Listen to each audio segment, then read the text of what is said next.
इन्होंने अपनी लाइफ में बहुत बच्चों को सुधारा है।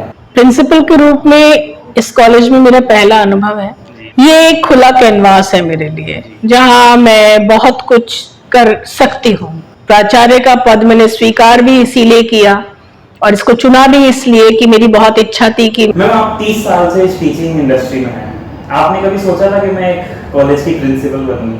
हेलो भाइयों और बहनों, स्वागत है आप सभी लोगों का JKS के एक और नए एपिसोड में। दोस्तों, गुरु यानी कि टीचर, किसी का सपना होता है टीचर बनना, तो किसी का कोई फेवरेट होता है टीचर। हम सभी का अपनी लाइफ में कोई ना कोई टीचर फेवरेट जरूर रहा होगा। आज मैं आपको एक ऐसी शख्स से रूबरू करवाने वाला हूँ जिनका एक्सपीरियंस ही अपने आप में एक मिसाल है। बतौर ये प्रिंसिपल तो है ही, साथ ही साथ ये एक मेंटोर भी है और इन्होंने अपनी लाइफ में बहुत बच्चों को सुधारा है। So please welcome doctor Prerna ma'am. Welcome ma'am, आपका स्वागत है हमारे पॉडकास्ट में।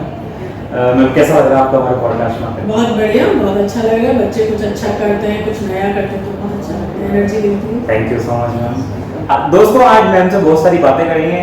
मैम करंटली मैं अभी आप लोगों को बता दूं, मैम कोटा कॉमर्स कॉलेज की प्रिंसिपल हैं। इसके पहले मैम ने JDB आर्ट्स कॉलेज में टीचर थी टेक्सटाइल की। तो टेक्सटाइल के बारे में भी, टेक्सटाइल इंडस्ट्री के बारे में आज बहुत सारी बातें मैम से करेंगे। उसके अलावा मैम की कुछ पर्सनल बातें भी करेंगे। जो ऑक्यूपेशन है मैम का टीचिंग इंडस्ट्री से रिलेटेड, उसके बारे में बहुत सारी बातें करेंगे। तो चलिए आज के एपिसोड को शुरू करते हैं।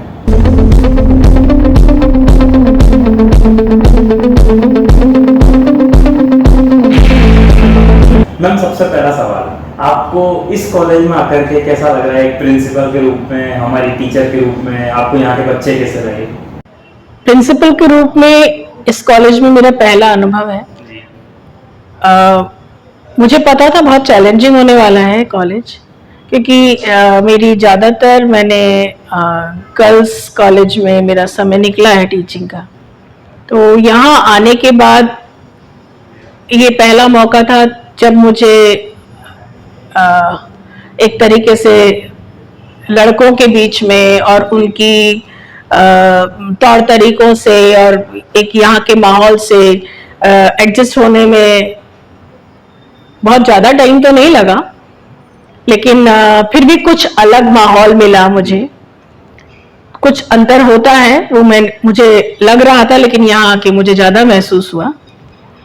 लेकिन मुझे लगा कि इतने दिनों के अनुभव के बाद में, 8-10 महीने का अनुभव के बाद, मुझे लगता है कि ये एक खुला कैनवास है मेरे लिए, जहां मैं बहुत कुछ कर सकती हूँ। बहुत चैलेंजेस के साथ साथ यहाँ अपॉर्चुनिटीज बहुत हैं, स्टूडेंट्स बहुत सपोर्टिव हैं, उनमें करने की ज़ील बहुत है, संभावनाएं बहुत है इस कॉलेज के अंदर। और दूसरी चीज कि आज की जो युवा पीढ़ी है वो बहुत स्ट्रगल कर रही है, संघर्षों के दौर से गुजर रही है। कई तरह के संघर्ष उनके सामने हैं, चाहे वो मूल्यों का संघर्ष हो, चाहे आर्थिक संघर्ष हो, बहुत चुनौतियां हैं उनके सामने।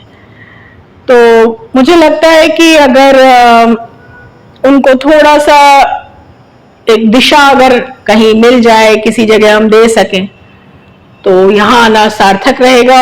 और ये प्राचार्य का पद मैंने स्वीकार भी इसीलिए किया और इसको चुना भी इसलिए कि मेरी बहुत इच्छा थी कि मैं इसके माध्यम से समाज के किसी वर्ग की मदद कर सकूं। दोस्तों, मैं आप सभी लोगों को बता दूं कि मैम मेरी भी टीचर हैं। मैं भी इसी कॉलेज का, गवर्नमेंट कॉमर्स कॉलेज का स्टूडेंट हूँ।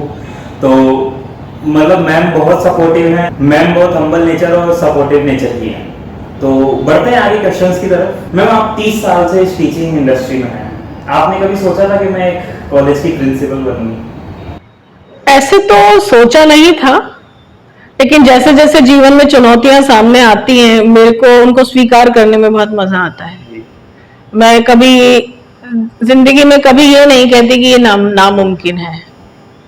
मुझे जो भी चीज मेरे सामने आती है और जो भी अवसर मुझे मिलता है, मुझे कभी महसूस भी नहीं होता कि बहुत मुश्किल चीज है या मैं ये नहीं कर सकती। जो सामने आएगा, जैसे सामने आएगा, और अगर उसके माध्यम से किसी का कुछ भला हो सकता है तो मैं तो हर अवसर को स्वीकार करती हूँ। तो ऐसे ही ये अवसर भी सामने आया, तो कोई बहुत सोच करके नहीं कभी विचार किया था कि ऐसा भी मैं कभी करूंगी या बनूंगी। तो ये तो अभी भी आगे भी अपॉर्चुनिटीज खुली है जीवन में, अंतिम दम तक जब जो अवसर आएगा करेंगे। मैम आपने सोचा था कि अगर आप इस टीचिंग इंडस्ट्री में ना होती तो किस इंडस्ट्री में होती या किस फील्ड में आप आज वर्क कर रही होती? अगर मैं टीचिंग में नहीं होती तो मैं सोशल सर्विस में कहीं जाती, और सोशल सर्विस में नहीं होती अगर, तो एक मेरा पैशन है घूमने का, लिखने का। मैं अपने ब्लॉग की माध्यम से या और दूसरे माध्यमों से अपनी बात को समाज तक पहुंचाती। मुझे माउंटेनियरिंग का शौक है, मैं ट्रैकर हूं, तो पहाड़ों पे कहीं घूम रही होती। आपको नेचर के बीच कैसा लगता है? नेचर ही है जो कुछ है, बाकी तो कुछ भी नहीं है इस दुनिया में। जो कुछ है नेचर है। नेचर तो माँ है, प्रकृति तो वही सिखाती है, वही बढ़ाती है। अगर उसको सुन लिया, उसको समझ लिया, उसके बीच चले गए, तो उसके बाद दुनिया में किसी की जरूरत नहीं है। वो परम सत्ता है। तो जो प्रकृति के जितना नजदीक है वो सबसे सुखी है, वो उतना ही सुखी है। आप दुखी हैं तो आप प्रकृति के बीच जाते हैं, आपके पास लाखों करोड़ों, तो भी आप जंगल में जाके सुकून महसूस करते हो। तो इसका अर्थ तो यही है ना कि सुकून तो सिर्फ वही है। अगर पैसे से सुकून मिल रहा होता तो आदमी 5 स्टार में ही अपने ही शहर में चला जाता, कमरा लेके रह लेता, लेकिन उसको जाना भी पहाड़ पर ही है क्योंकि वहां कोई भी नहीं है। तो जब सुकून पर्वतों में और पहाड़ों में और समंदर के किनारे है, तो ये तो कंक्रीट का जंगल है। तो प्रकृति ही है जो कुछ है, उसका सम्मान करना बहुत जरूरी है, उसके बीच रहना बहुत जरूरी है। मैम 30 साल हो गया आपको टीचिंग इंडस्ट्री में, सबसे बड़ा चैलेंज आपको क्या लगता है इस टीचिंग फील्ड में? तुम्हारा सवाल बहुत अच्छा है। टीचिंग इंडस्ट्री में जो सबसे बड़ा सवाल है वो माइंडसेट को तोड़ना है। हमारे बीच एक फ्रेमवर्क में हम सब अपने आप को बांध के चलते हैं, ये हो सकता है और ये नहीं हो सकता है। हमारे मन में इच्छाएं बहुत हैं, स्टूडेंट्स के मन में बहुत इच्छाएं हैं, ऐसा होना चाहिए, ऐसा होना चाहिए, ऐसा होना चाहिए। लेकिन जब करने की बारी आती है तो हर पक्ष में कथनी और करनी में अंतर होता है। वो किसी भी स्तर पर हो सकता है, तो वो जो अंतर है वो कभी मिट नहीं पाया।